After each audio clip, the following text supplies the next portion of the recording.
think the value it brings is community. There's like 3 brand pillars that we lean on. It's bake fresh, bring joy, and build community. And I think the #1 value that the company brings really is the people it brings together. Whether that's the employees or our guests as they come together for, it's corny and it's a pun, but to break bread, that is infused into everything we do. It's what makes us, I think, unique as a business. Part of why I think our company was selected as an honoree for this prestigious award is not just what we do as bankers, but what we do in partnership with our community.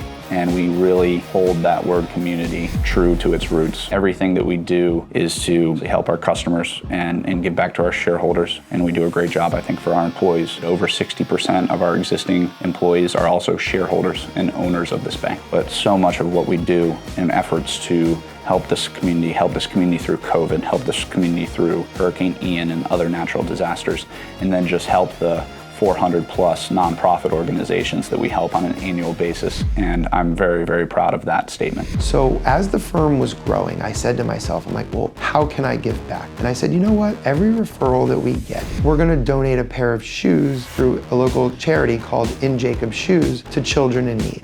And since then, we've had over 1,400 referrals. That's 1,400 pairs of shoes to help our community. So we help with veteran hiring, which helps with veteran suicide. That's a national defense issue, lowering veteran suicide and lowering the Department of Defense's multi-billion-dollar unemployment expenditures every year.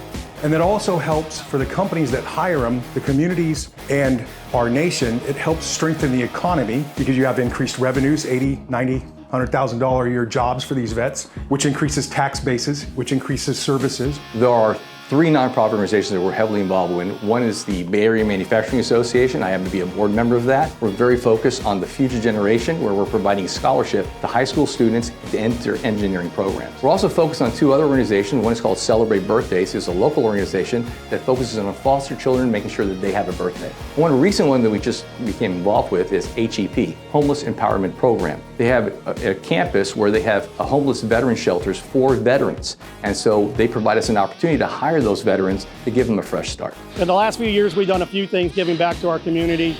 We had a charity drive for Seamark Ranch last year.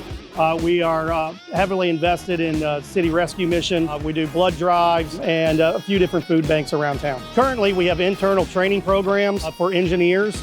We are actually in the process of developing an internal welding school that we're hoping to launch here in the next year or so to be able to train our own blue-collar personnel. One of the things that we started after I bought the business is to pay for our young plumbers to get an apprenticeship program. So we pay for them to go to school, try to build them out, give them pay raises when they finish certain aspects of the program, to give them an incentive to stay in it and to continue in the trades.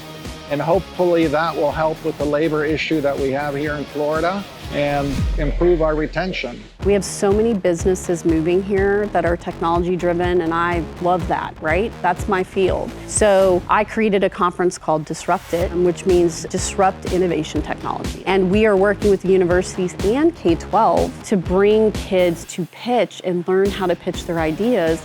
And we're gonna have not only venture capital there, but we're gonna have businesses, people that may wanna employ them, people that may wanna take whatever their idea is and make it come to fruition.